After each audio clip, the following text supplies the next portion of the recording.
The first glimpse you get of Lake Tahoe is one you'll likely never forget. Hello, I'm John Tyson for Skyfire. And this fabled lake of the sky has cast an irresistible spell upon all of us who've ever walked along its shore or gazed into its clear blue depths.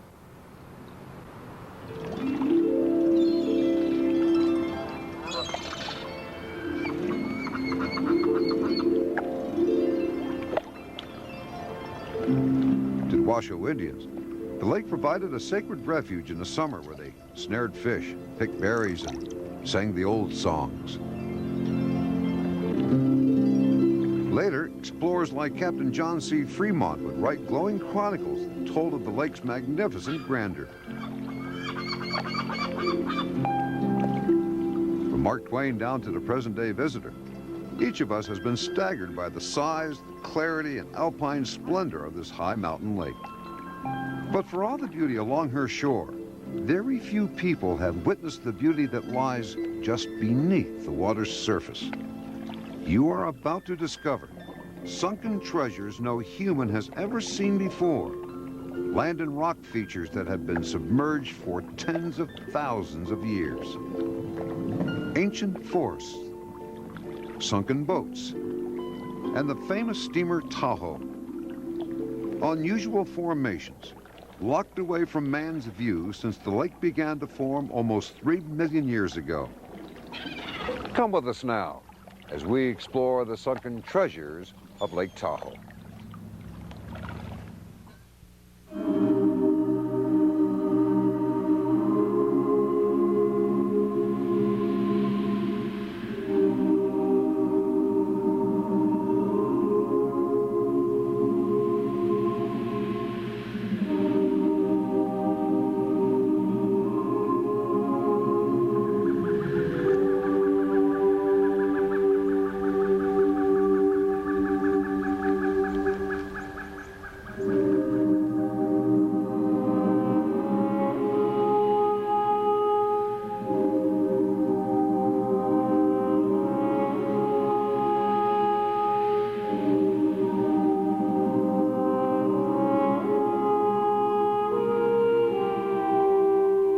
Sometime during the great age of the dinosaur, a new land that would one day lie atop the highest peaks of the Sierra Nevada mountains began to form deep beneath the waters of the Pacific Ocean. Hundreds of miles to the east, in what is now the state of Utah, lay vast stretches of stagnant water. Elsewhere, in places that would one day be the Rocky Mountains, mudflats and tide pools stretched as far as the eye could see. Man was not yet one of the creatures that inhabited the earth. Lake Tahoe and even the mighty Sierra Mountains had not yet come into existence. But all of this was about to change. Deep within the earth, unseen geological forces began to transform the region. Forces so powerful and catastrophic, they could move an entire continent. The great change began out here, under the crashing waves of the Pacific Ocean.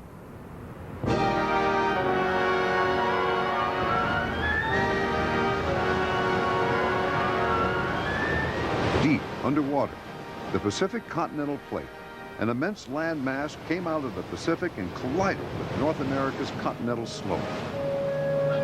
The collision forced the more dense Pacific plate to tuck under the North American plate, sliding downward into the hot interior of the Earth. As the plate pushed deeper into the Earth's hot mantle, its rock melted into huge pockets of hot magma. As the process continued, the hot magma began to rise to the surface under immense volcanic pressure.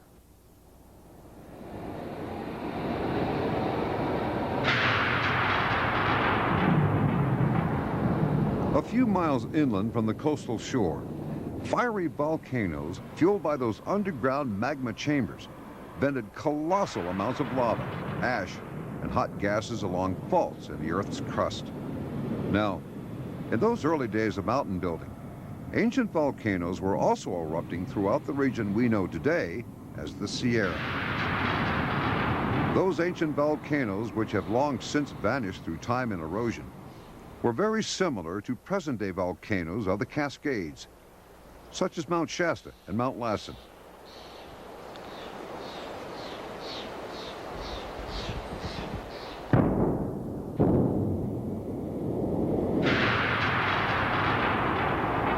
The force of these eruptions were far greater than the most powerful atomic bomb. Even today, this process, called subduction, continues to evolve off the coast of Northern California, Oregon, and Washington.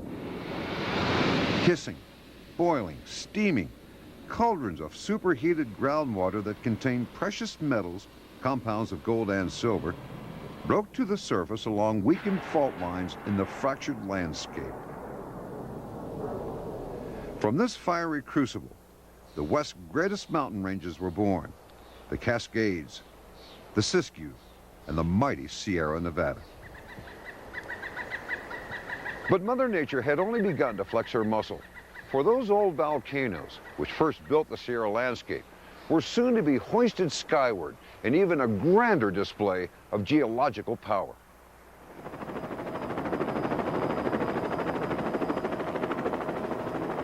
For hundreds of miles, the land surface was fractured and faulted. Enormous blocks of the Earth's crust were heaved up, forming long, steep mountain ranges, separated by deep valleys. The basin which would eventually hold Lake Tahoe was created between the rising Sierra Nevada to the west and the Carson Range to the east.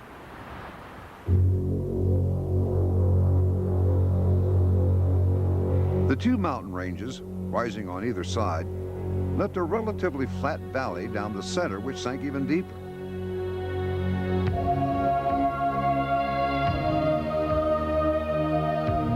On Tahoe's west shore near Rubicon Point, we found a curious-looking rock that was lying sideways on a narrow granite ledge. The lines in this rock that look like scratches are very similar to what one might have seen 3 million years ago. The Sierra tilting upward and the valley slipping down in the opposite direction, ground against each other in certain places, producing long, deep scratches in the rock. With two mountain ranges on either side and a deep valley down the middle, all that was needed to form a lake was a barrier, a dam across the far end of the valley. And that dam was constructed right over there on the north end of Lake Tahoe by an enterprising young volcano the locals call Mount Pluto. Eruptions from Pluto on the neighboring volcanoes sent thick lava flows down the mountainside. Slowly, they creeped across the bottom of the valley's only outlet, a riverbed. The lava sealed off the northwest end of the valley, building up a natural lava sill across the two canyons at Tahoe City, California.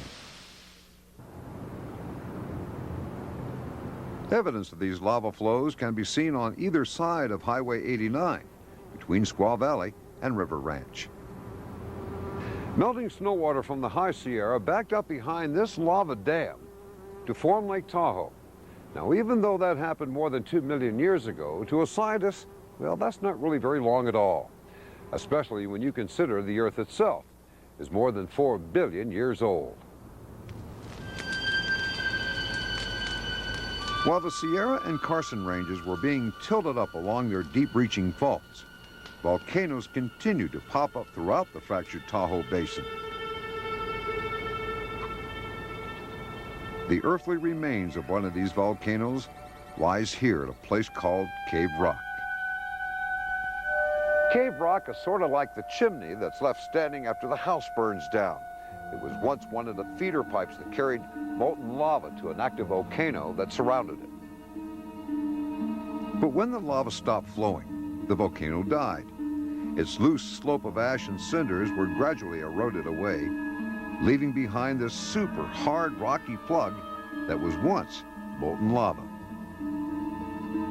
Not far away, another ancient volcano was exposed in the steep lava cliffs at Shakespeare Rock overlooking Glenbrook Bay.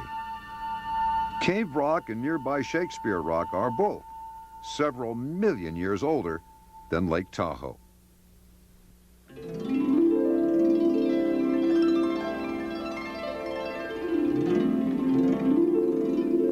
as the earth movement tilted up the Sierra block more than 2 miles above sea level. Incoming storms from the Pacific hovered near the summit, depositing layer upon layer of fresh, wet snow.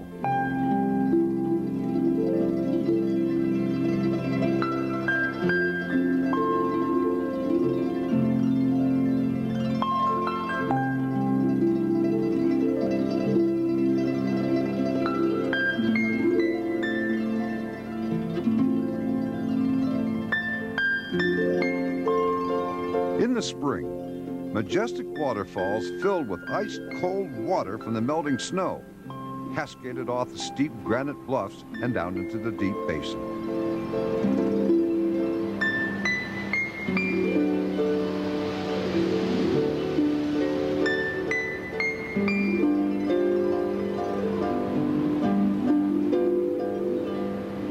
Over time, the broad valley was slowly flooded with runoff snow water. Tahoe became the beautiful lake we know today.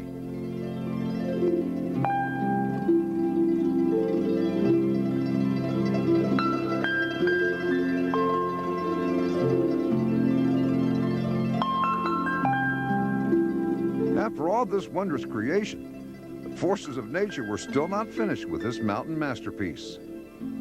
High above the shoreline, erosion gnawed relentlessly at the imposing granite peaks.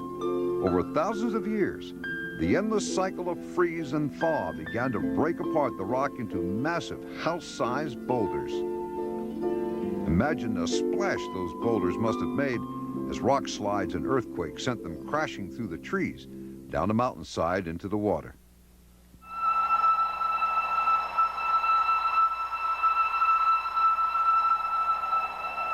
And then, the earth grew cold, very cold. Temperatures plunged as severe winter storms creeped down from the north. For the next 2 million years, it would seem like the earth itself was freezing and thawing as a series of great ice ages descended upon the northern hemisphere. In the Sierra, blizzard after blizzard assaulted the high country.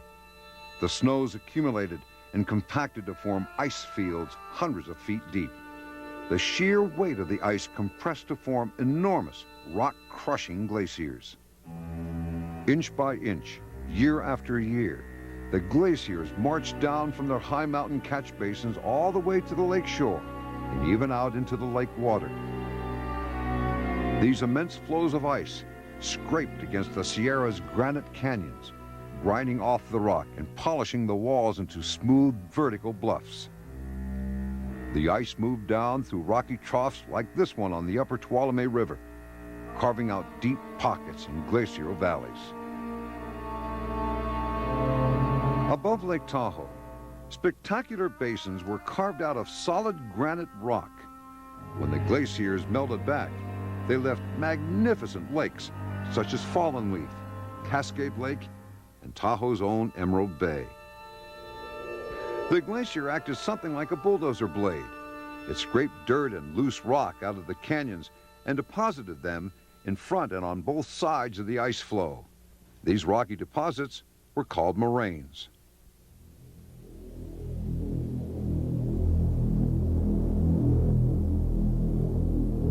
The glacier dug far into the earth, carving out a deep pocket. When it melted back, it left this magnificent water feature, Emerald Bay.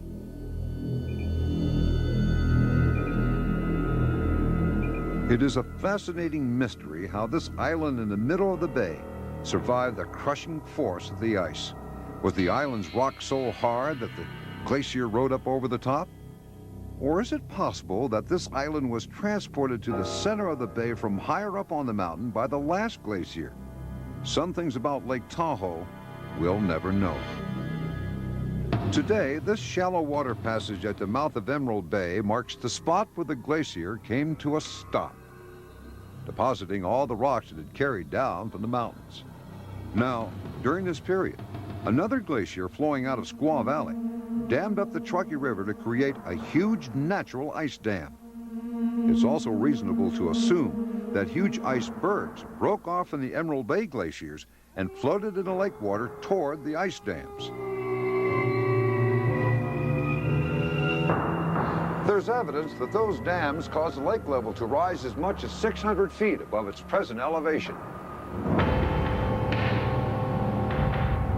Several times, these ice dams lifted, like floodgates suddenly thrown open. The raging floodwaters picked up truck-sized granite boulders like this from the canyon walls and sent them hurtling downstream like marbles. Today, you can spot these flood-carried granite boulders all along the Truckee River between Squaw Valley and Reno, Nevada, over 30 miles downstream from Lake Tahoe. Now that we know a bit of what has happened above the waterline here at Tahoe, it's time we explore the intriguing world beneath the surface, a world that's been hidden from view for thousands of years.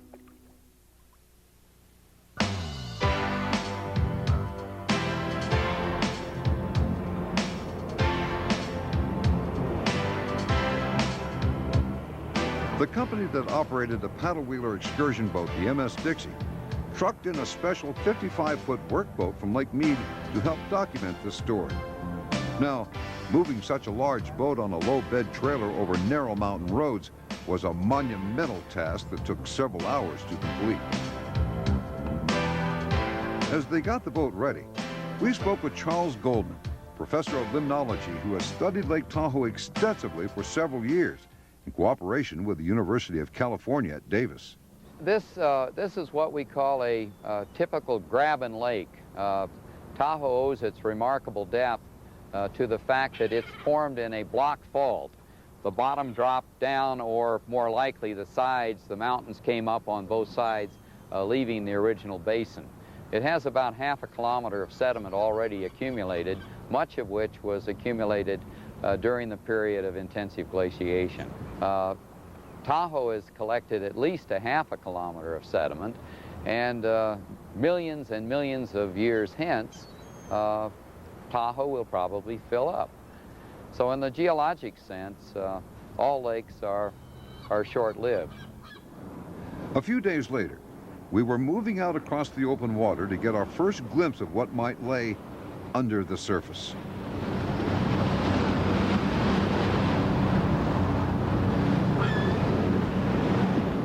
We would use unmanned, submersible ROVs equipped with cameras and lights to probe the bottom. Under the experienced hand of Tahoe ship captain Jim Biller, our workboat, the Echo 5, was positioned over our first dive site near Logan Shoals. It was here that we had seen some of the largest boulders along the shoreline. Underwater, the surface looked like liquid quicksilver. The water was somewhat green due to the fact that Tahoe had experienced a strong spring runoff, and nutrients were still suspended in the water near the surface. We cruised along the sandy bottom, a good quarter-mile offshore. Here the water was still relatively shallow.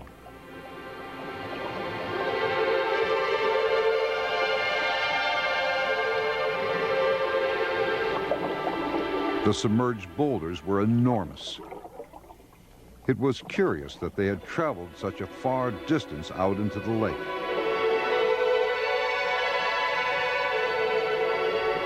Perhaps the waterline may have been lower at one time, allowing these rocks to roll across dry land.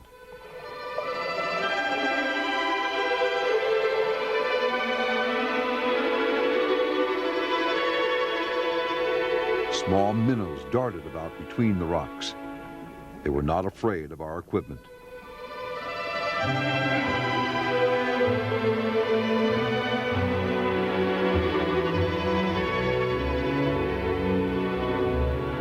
Moving across the bottom, we marveled at the excellent visibility. There was no moss or seaweed. We expected to see an occasional large fish, but none came into view. It was almost as if the lake were antiseptically sterile. No moss, no weeds, no large fish. At the turn of the century, Lake Tahoe was renowned for its fighting cutthroat trout. The sleek fish had been taken from these waters by the ton until the native trout became extinct in the mid-30s. The lake had been restocked with deep-water Mackinaw. Perhaps we would find them in deeper waters.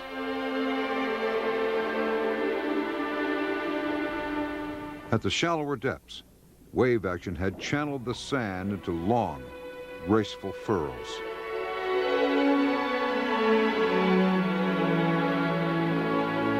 It was ironic that here underwater, the sand furrows were almost identical to dry land formations caused by blowing, drifting sand.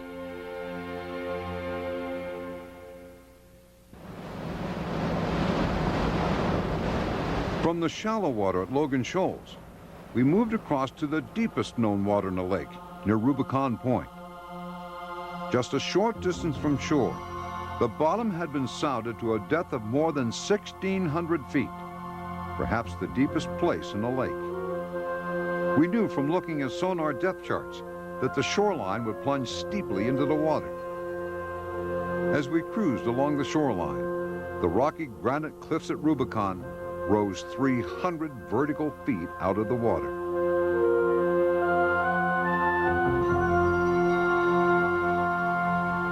More than any place on the shoreline, these cliffs were the best example of how the Sierra had pushed straight up from the valley floor, which now lay far below our ship, buried under 280 fathoms of deep blue water. Beneath the surface, the face of the granite cliff dropped off into a dark abyss.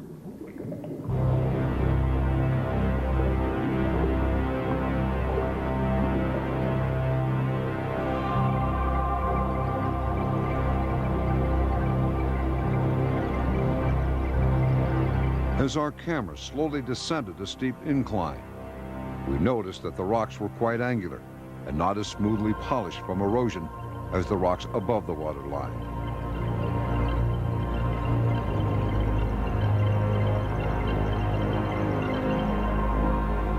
Occasionally, we found evidence like this of an underwater rock fall. Just like on the surface, loose rock had slid down through the submerged rock chute and had come to rest on an angular outcropping.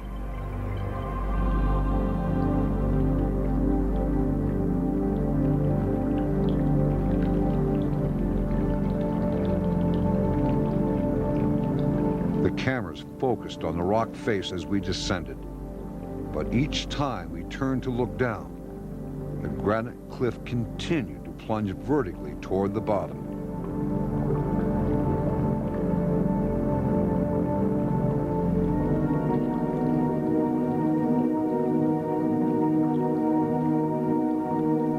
As we sank deeper and deeper, our quartz lights were becoming ineffective in the dark waters, but there was still no end in sight to the sheer, plunging cliffs at Rubicon.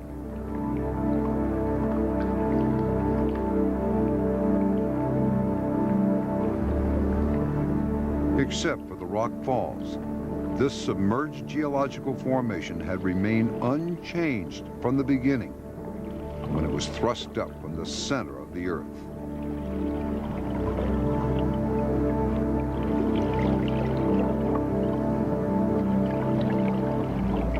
We felt like explorers upon an alien planet. Every eye watched the monitor in absolute fascination as the two remote ROVs made their descent into an ancient land that was filled with mystery.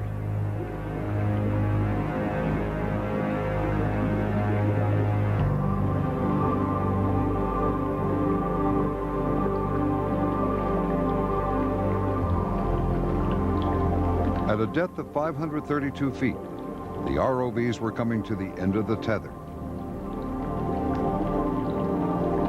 The picture was so dark, stronger lights would be needed if we were to dive deeper. The cliff continued to plunge off vertically. At this extreme depth, we were still less than a third of the way to the bottom.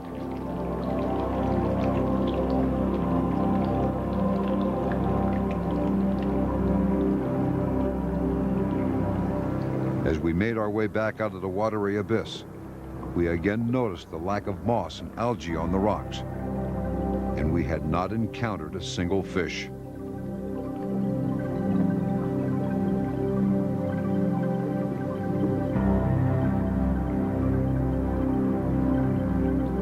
This apparent lack of living organisms is what gave Tahoe its extreme water clarity.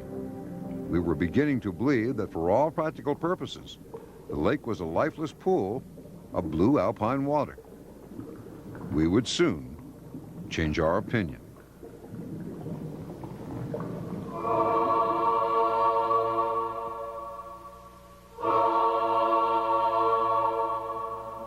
As we cruised along the shoreline to the next dive site, we entered a section of the lake which man had not changed since the beginning.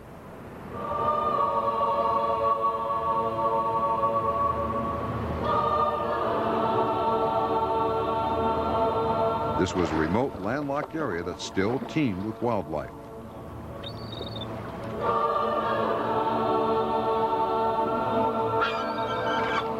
Closing your eyes, it was easy to imagine that this is what the lake might have looked like when Mark Twain declared it to be the fairest wonder of the world.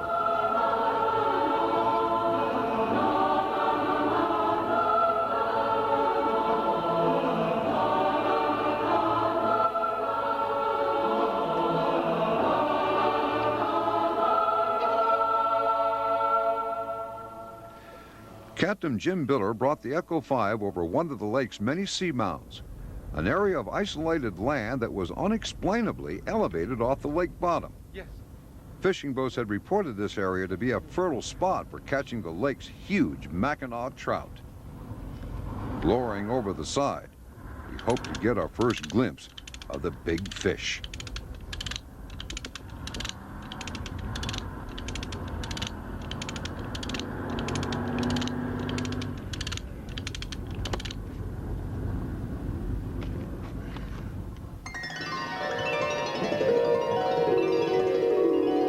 The ROV settled through 170 feet of water.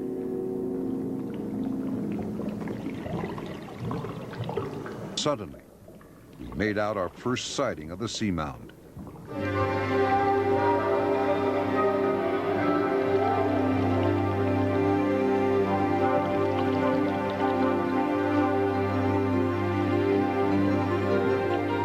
The top of the mound was covered with heavy green grass. Except for minnows, this was the first real sign of life we had encountered.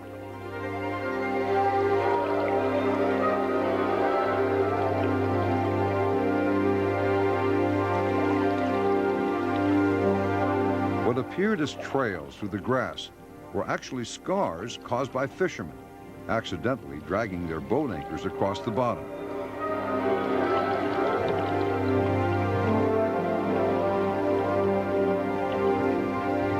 There was no apparent reason why the grass was flourishing here, but not growing in other shallow places on the lake. Just like at Logan Shoals, the top of the mound seemed to be covered with white sand. So we wondered, what made this different from the rest of the lake? We would soon have our answer.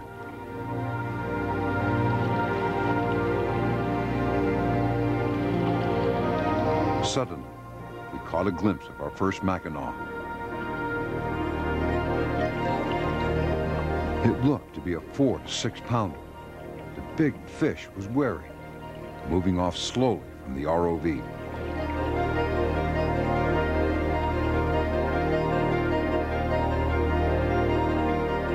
As the Mackinaw swam away to safer ground, we continued to explore the top of the seamound.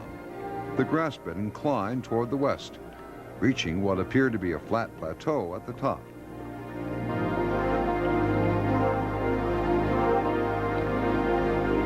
Our depth gauge showed we had climbed slightly in elevation to 158 feet. At this depth, we were just out of range for the average recreational scuba diver.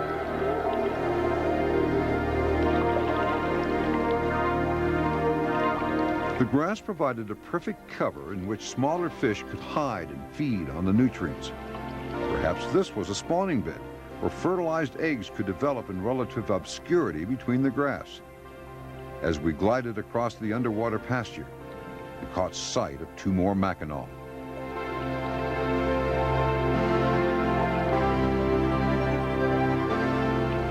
Big fish appeared as apparitions against the clear blue water. Like the first, these 2 were exceedingly suspicious. We learned from local fishing guides that the Mac could only be found in select spots. Depending on the time of year, temperature, and prevailing wind, they migrated to their most favorite habitat at various points around the lake. We tried to follow the elusive fish, but were soon outdistanced. When we had approached the mound, our depth finder indicated that it rose more than 600 feet off the lake bottom. Curious as to what might be found at the edge of this elevated plateau, Jim Romedy turned his ROV and headed for what we hoped would be the south side of the formation. No one had ever seen the side of these mounds, and we were filled with natural anticipation.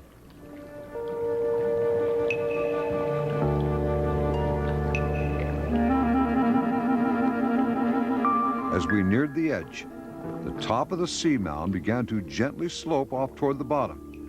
Our depth gauge read 172 feet.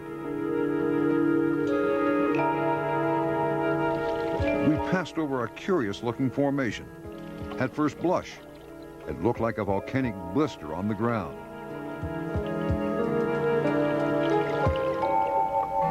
As the camera continued over the side, we were suddenly presented with an awesome spectacle we had never imagined to encounter.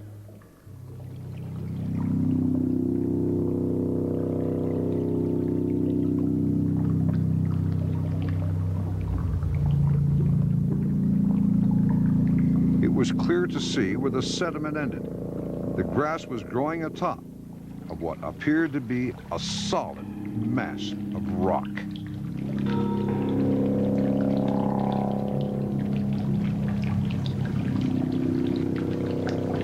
Experts had told us before the dive that the lake bed was almost perfectly flat and sandy. The only differences we expected to find were the boulders along the east shore and the Rubicon cliffs on the west side. But what we had stumbled upon here was beginning to look like a real discovery.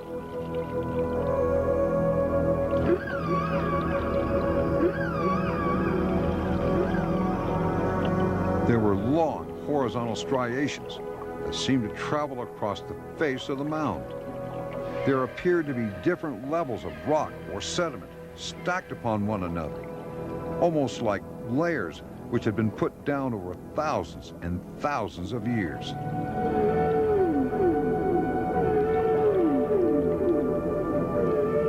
In places, the layers had been abruptly twisted and smashed, as if the earth had been moved back and forth. It could be faulting.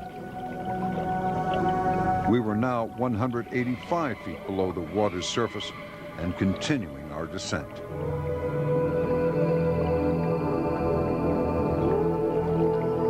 We moved in for a closer look.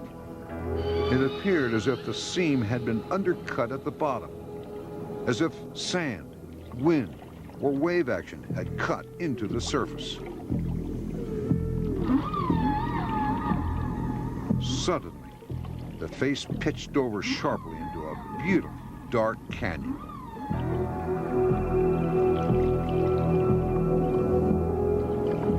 We were hypnotized by the splendor of this massive formation.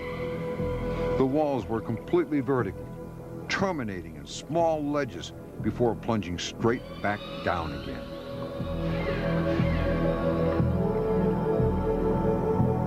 We moved in even closer. The rock here had been carved inward to a much higher degree, a strong sign of exterior erosion. But how could there be erosion almost 200 feet underwater?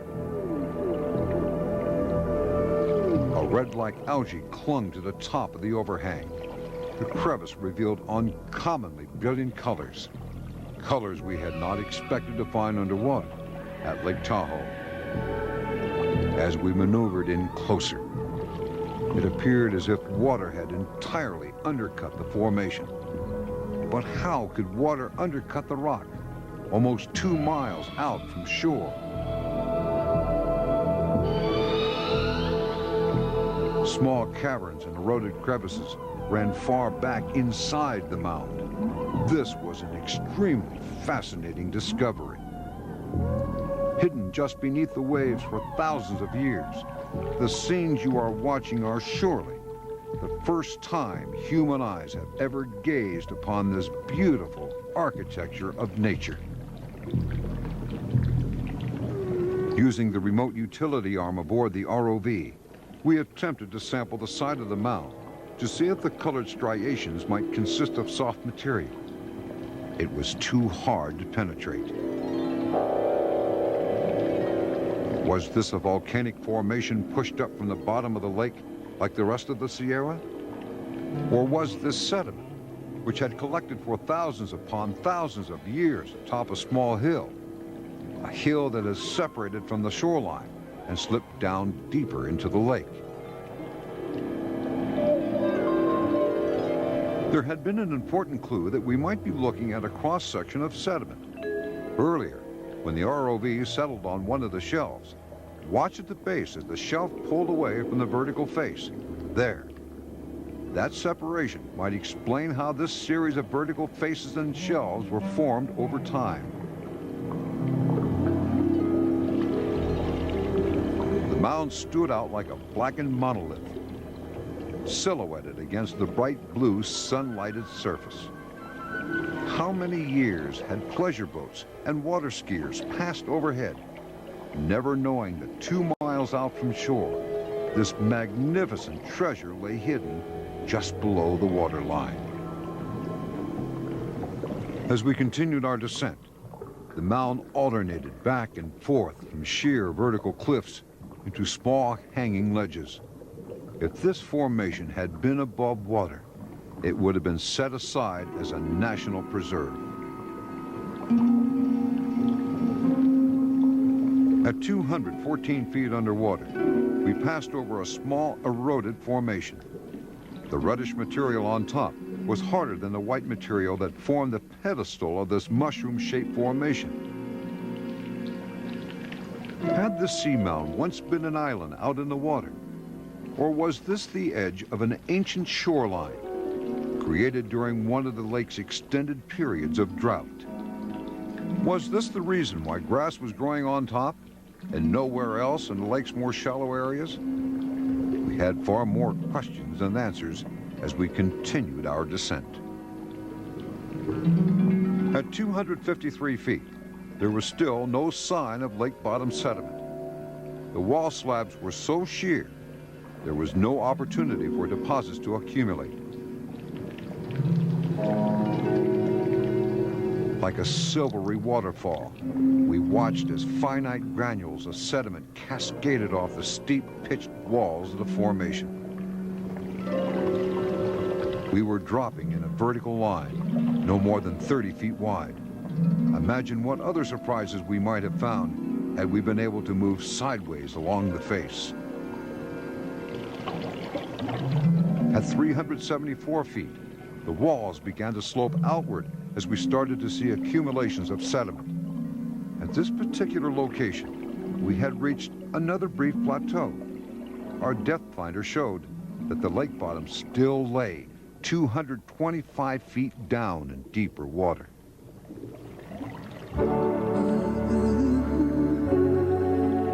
Topside, weather was setting in, and Jim Biller was having a difficult time keeping us live boating on station. With regret, we elected to terminate the excursion. As we started back up the slope, we encountered more curious-looking formations. We had seen so much in just one small spot, with the lake being 22 miles long and 14 miles across. Our imaginations ran wild with anticipation. What else might still be hidden around the next bend? What objects might still be laying submerged that no one expected to find? What more lay waiting to be discovered out there in the silent halls of Tahoe's misty blue water?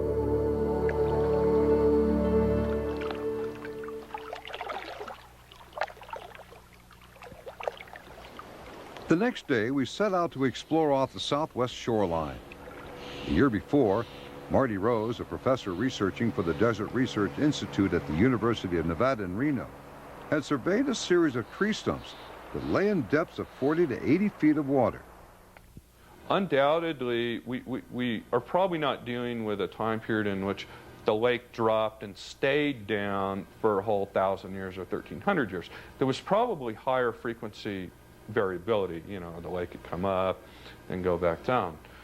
We just don't have enough dates on enough trees yet to pin down the higher frequency fluctuations. But we do know that the lake went down, and it stayed down for several hundred years, at least at a time, because many of these trees that you see underwater that we can analyze have several hundred years worth of growth represented in the annual growth layers. So at that point, wherever that tree is growing, especially these bigger trees that you can see on the video, that area, the water was down, and it was down for several hundred years.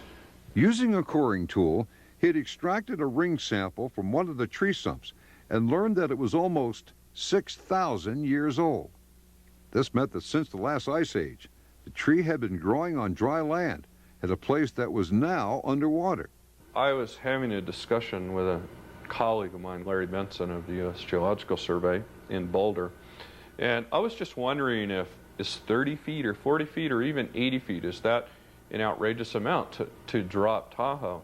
And just doing some very simple calculations on the back of a cocktail napkin, if you held sort of a steady state, like the last 6 years, almost 7, have been a drought, if you maintain those conditions for about 1,000 years, what would happen with the surface of Tahoe? In a very ballpark, seat-of-the-pants sense, with rough calculations like that, though, we can see that we could drop Tahoe over a 1,000-year period 700 to 800 feet if we maintained a drought such as what we've had for the last 6 years. How low the water line may have dropped was still not known. But the consequences of a drought that lasted over 1,000 years was almost unimaginable. During our exploration, we had learned of an anthropological expedition being conducted near the south end of the lake. With the water line so low, a large granite rock that was normally submerged had come into open view. In several places upon the rock were discovered deep grinding holes made by ancestors of the Washoe Indian tribe.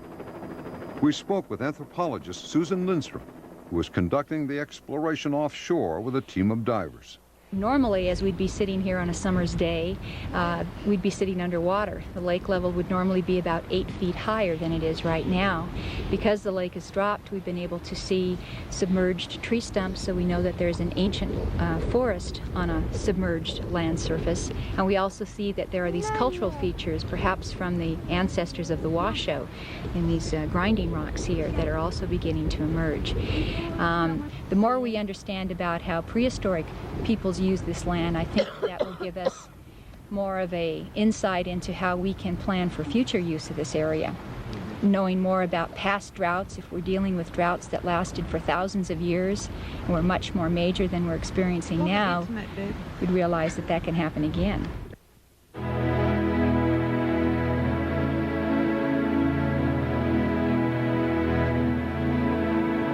As we cruised along the bottom looking for the stumps, we came upon another interesting clue. At 62 feet underwater, we discovered what appeared to be a rock in the shape of a mushroom. Upon closer examination, the rock appeared to have been eroded by wave action.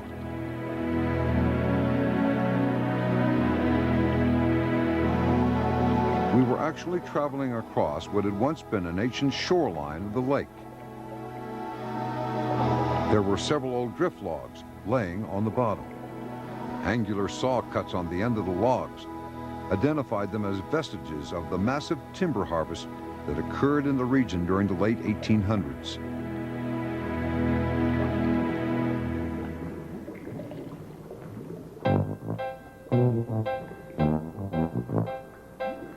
There were quite a few crayfish in the lake, introduced at the turn of the century as a food delicacy. This one decided to first challenge us for ownership of his domain. But I guess the sight of that big yellow ROV was even too much for one brave crayfish to handle. Discretion being the better part of valor, well, he made good his escape. We were gliding along, enjoying the view, when suddenly from out of the shadows, the first dark monolith loomed into view.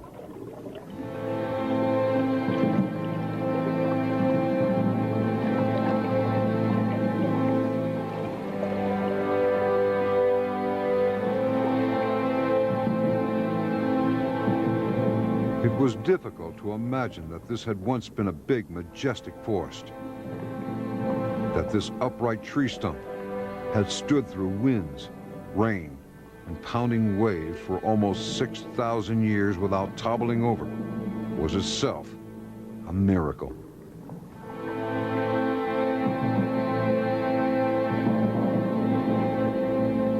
The rest of the forest had long since perished, but this particular tree had contained so much sap and pitch, it was better able to withstand the onslaught of insects and the ravages of time.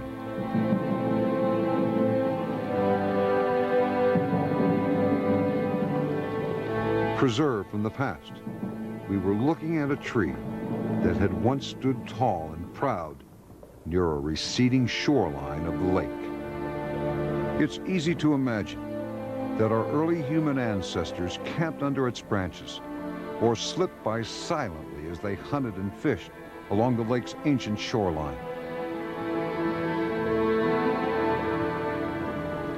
Down at the base between the roots, a family of crayfish had set up permanent living quarters. Nearby in deeper water, other tree stumps soon came into view. Was it possible that more trees could be found in deeper water and at other locations along the shoreline? The more we explored, the more we came to understand how little we really knew of this mysterious land.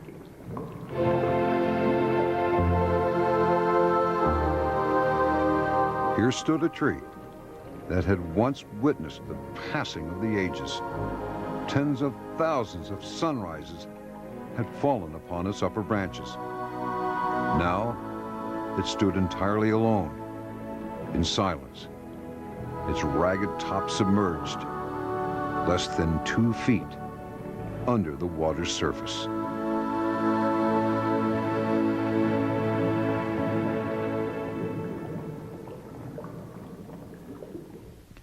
We spoke with longtime Tahoe resident Judge Chappelle, who remembered early-day Lake Tahoe from when he was but a teenage lad. Coming up from Oakland, we had 17 flat tires on a Model T pickup. We'd put a patch on and run a little ways, and the heat would take it off. And that was the trip I made that when my dad and I stepped off the steamer on January the 6th, 1931, as near as I can ascertain, and talking to different ones, we made either the 26th or 27th person or the 27th and 28th person or whatever on the south end of Lake Tahoe. I was working for $1. My dad worked for $4 a day. You had cars, but you didn't have the roads to travel around. And if you went to Reno, why, you got up a little bit early because it was an all-day trip to go into Reno and to get back. You saved your money all summer, worked like heck to save all your money. Then you went down to the grocery store and bought groceries for all winter. And 4 of us lived on $350 worth of groceries. But that's when you buy a case of peas or a case of corn for a couple of dollars. None of this $1 a can stuff or any of that.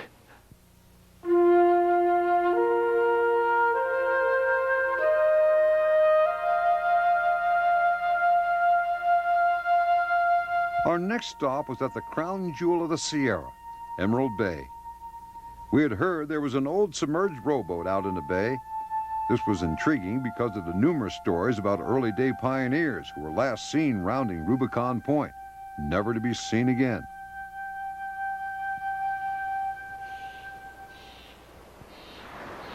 We were often asked during the filming, did we find any bodies under the lake?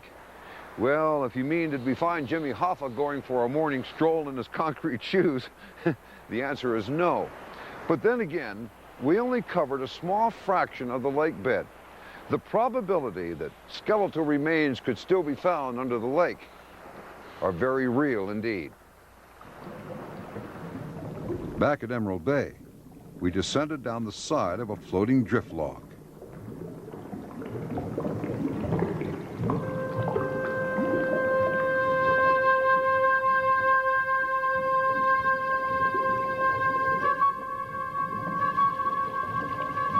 The bottom was covered in a heavy layer of brown silt.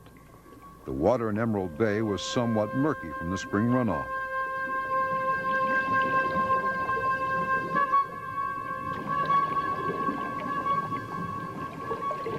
Suddenly, a strange shape emerged before the camera.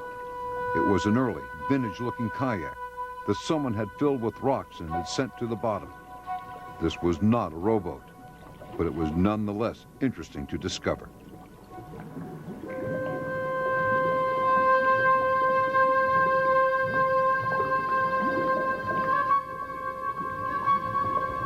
We continued our search, probing the bottom of the bay for anything different.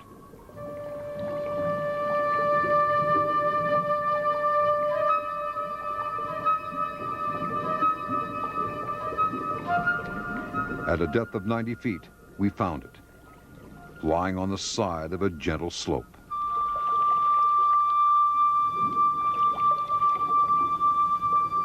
From the transom, it appeared to have been an older design. As we circled the boat, one of the crew remarked that it appeared in remarkable condition, perhaps even salvageable. But on closer inspection of the starboard side, we found the mortal wound that had sent it to the bottom.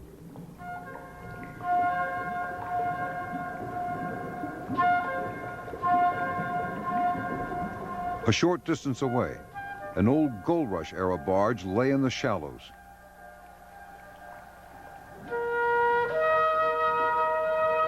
It had probably been used to haul lumber and other heavy staples across the lake during the days when boats were Lake Tahoe's primary transportation source. A large lake trout came into view. He tolerated us for a short while, but ultimately was in no mood for extra company. Before leaving Emerald Bay, we took a closer look at Emerald Island.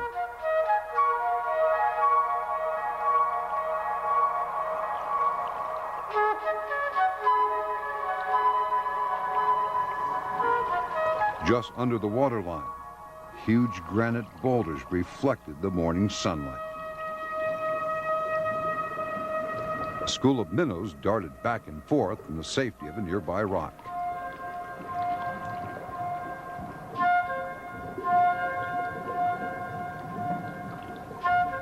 Deeper down the side of the island, the granite pitched over into the darkness.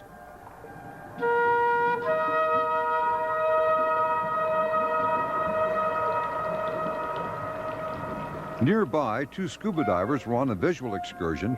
One of them approached the submersible with a crayfish.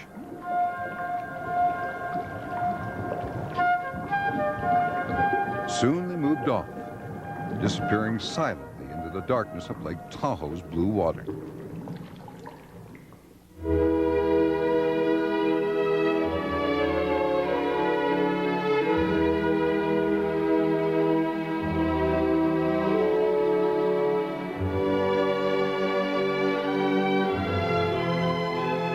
Our final dive site was to be in Glenbrook Harbor, an area rich in Western history. This had been a terminus where passengers from the East Shore embarked for the trip to the Comstock Lode at Virginia City. They had driven huge pilings into the sandy bottom and thereupon built docks onto which passengers and freight were loaded. The tops of the pilings had deteriorated over time.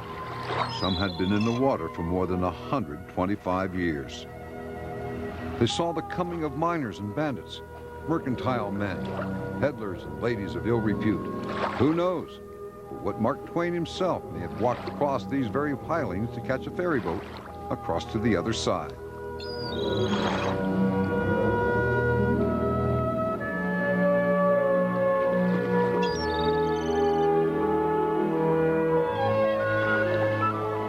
Under the surface, it was quite a different story. The pilings were strong and stout. They looked to be no more than 10 years old. The water was so pure and free of bacteria, the pilings had remained as perfectly preserved as the day they were driven into the sand. No doubt a great number of trinkets, tools, and hardware that accidentally got dropped over the side during Tahoe's active heydays lay buried only a few inches beneath the shifting sands.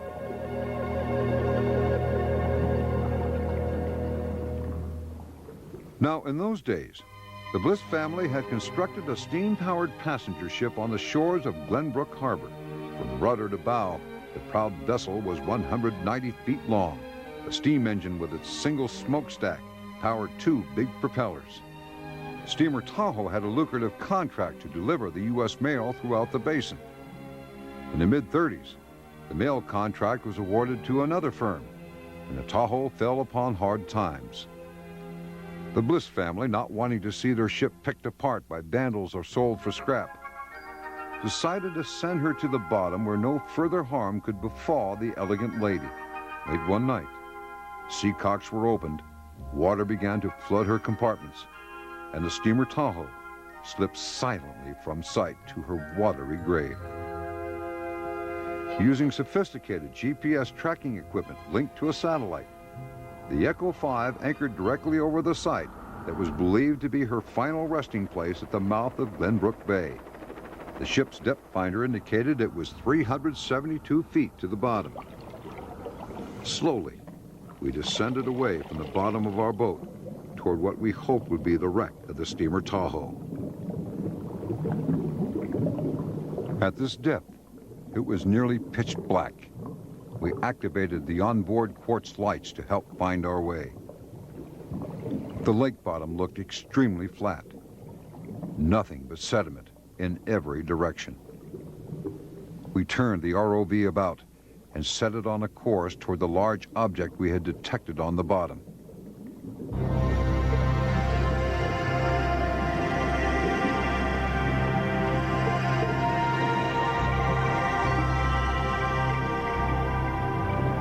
There, just ahead, we saw her ominous shadow.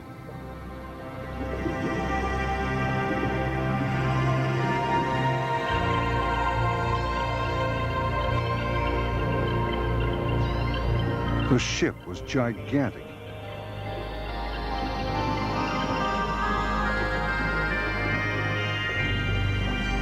She lay flat upon the side of a rising slope, listing slightly to the port side. Her bow was high and faced back uphill toward the Glenbrook shore, where she had first been launched.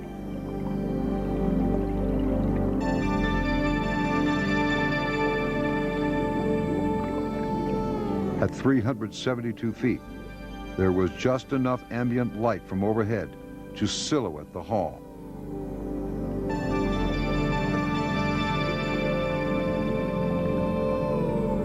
The stern of the ship lay downhill. Near the bow, we encountered the twisted remains of the top deck railing. It had been ripped from the hull by previous salvagers who were using a grappling hook from the surface. Even in her silent resting place, they had attempted to scavenge away the dignity of this proud lady of the lake.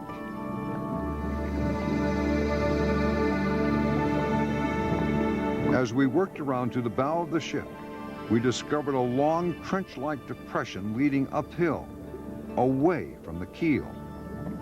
When the Tahoe had settled to the bottom, she had slid downhill with her stern in the lead, leaving this distinct skid mark in front of the bow.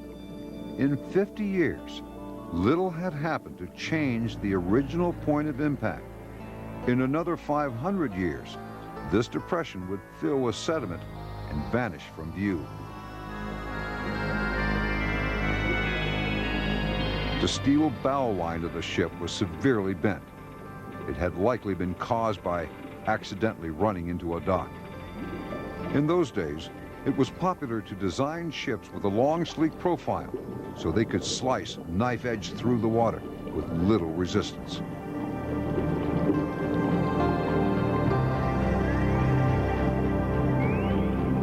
As we came over the top of the railing, the foredeck stretched out into the darkness. The forward cargo boom rose vertically off the deck. It struck a mysterious silhouette in the gloomy light.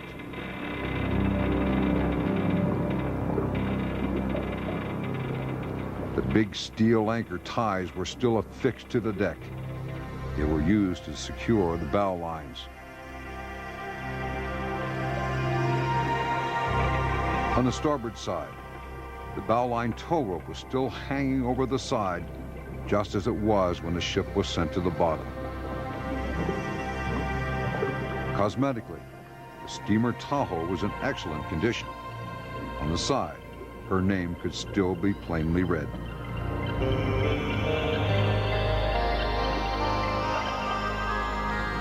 In the center of the deck, the windlass, once used to hoist cargo in and out of the forward hold, was quite stout and ready.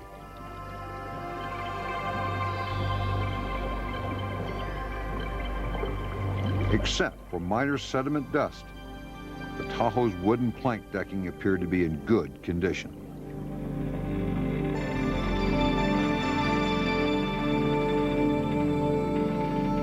Behind the windlass lay an open hatch which led to the forward chain and anchor locker.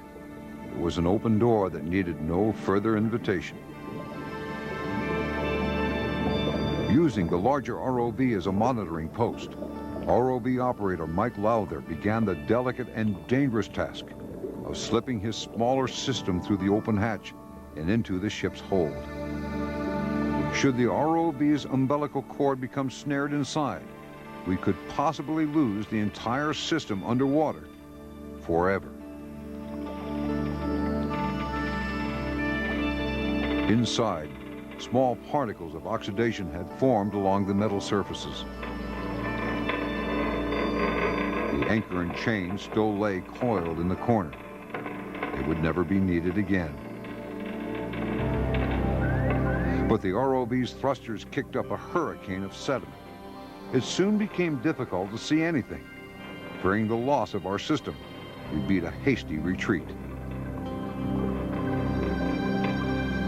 We came out and continued to work along the side of the ship. Glass in the portholes reflected our light back into the camera. When the ship went down, trapped air inside the captain's quarters had virtually blown the wheelhouse off the main deck. Foundation was all that remained. The Tahoe's distinctive single-funnel smokestack was still in place, though it had been dented by the salvager's grappling hook near the top. Curiously, we elevated over the top and peered into the open funnel. Facing forward, the bow stretched uphill, providing a dynamic view of the ship. We continued our exploration of the Tahoe, moving along the side railing.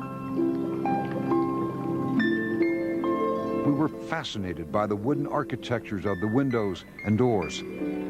How many early-day pioneers had gazed out through these same windows as they crossed the lake? The door was ajar, so we decided to give it a nudge. Remarkably, it opened effortlessly. On the starboard side, forward of the engine compartment, was the entrance to the galley. We slipped through a narrow passage to peer inside. Those huge white cylinders were the air intake ducts. On top of the ship, These open air ducts sent fresh air down to the engine compartment. Over the engine compartment, the summer vent window had been left open. It was difficult to see, but inside, a myriad of steam pipes led from the main boiler.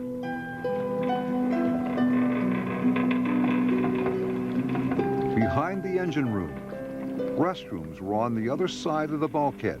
The roof had probably been ripped off by the salvagers or during the sinking. The toilet seat had been left in the up position. One of the crew remarked that no doubt a man was obviously the last one to use the facilities. The wash basin still had the old-style faucet handles. There were organisms forming on the undersides, but everything else was still in remarkably good condition. Slowly, we made our way toward the stern of the ship. When the Tahoe sank, the rear of the ship took the brunt of the impact.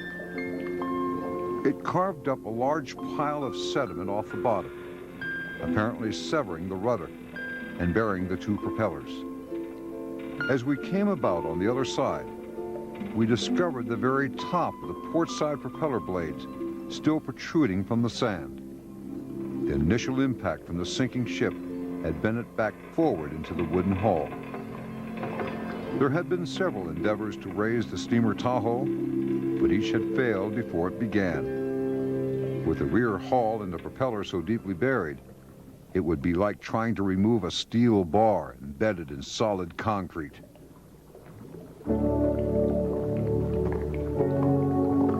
On the fantail, just beneath the railing, you could still read her name, Tahoe, home port, Glenbrook. In all, the steamer Tahoe was still in remarkably good condition. But it seemed like the grand lady of the lake had, in fact, made her final port of call in Glenbrook Bay. A silent, watery grave at the bottom of Lake Tahoe. We had barely scratched the surface of what still could be discovered. The early steamships Meteor and the Nevada were still out there somewhere, on the bottom of the lake, waiting to be rediscovered.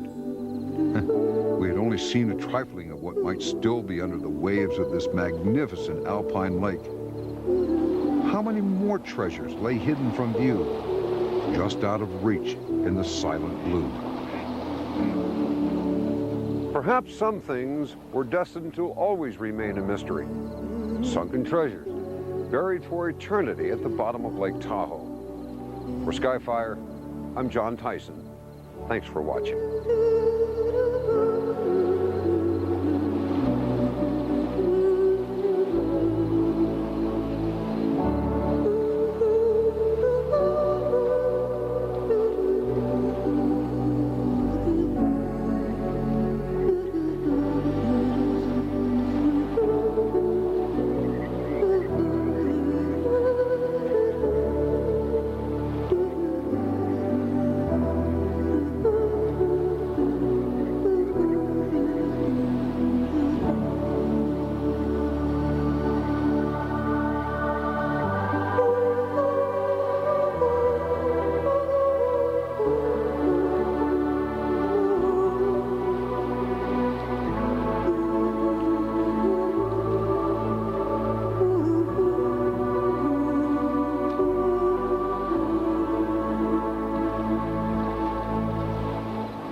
Coming in September from Skyfire, an adventure story about a steam engine.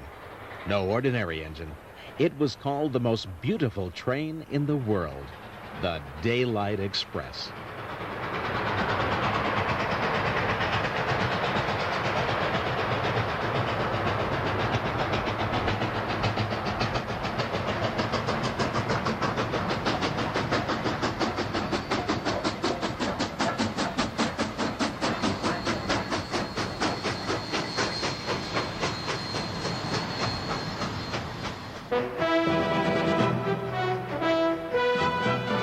Specially contracted by Southern Pacific Transportation Company, Skyfire chased this magnificent orange machine over the rugged snow-covered Cascades of Oregon, past Mount Shasta, and down through the precipitous Sacramento River Canyon to the gold country of California.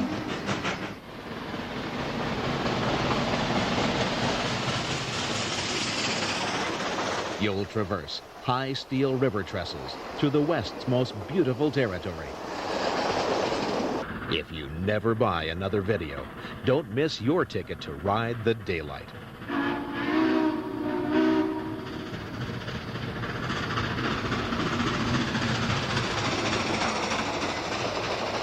Turn back the pages of history to a time when gasoline was 2 bits and Southern Pacific's Daylights were the most beautiful steam trains in the world.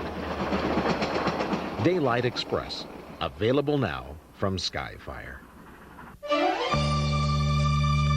Skyfire 93 marks the 30th year of air racing in Reno.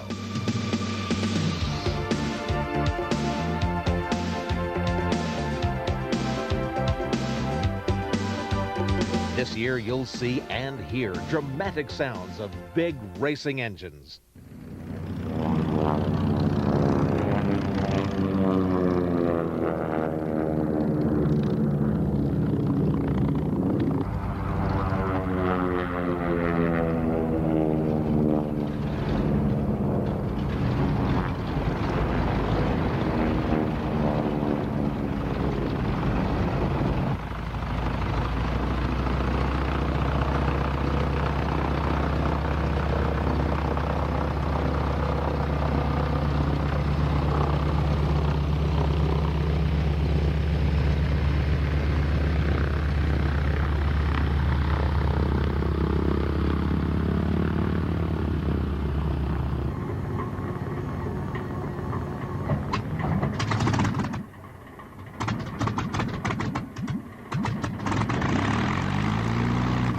Only Skyfire brings you the color, the close-up views, and now the most incredible sound of air racing ever recorded. This year, a special tribute to veteran unlimited race pilot Rick Brickert, who tragically perished while qualifying in this unusual airplane.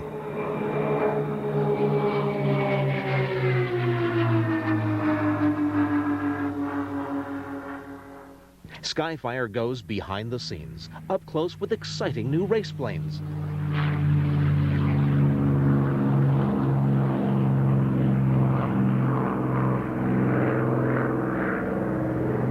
Relive every action-packed, thrilling moment as men push the envelope of their giant air racing machines.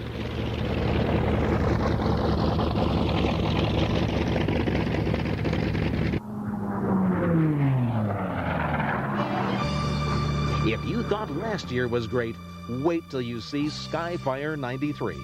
Order your copy now, because boots and all, this is going to be a year to remember.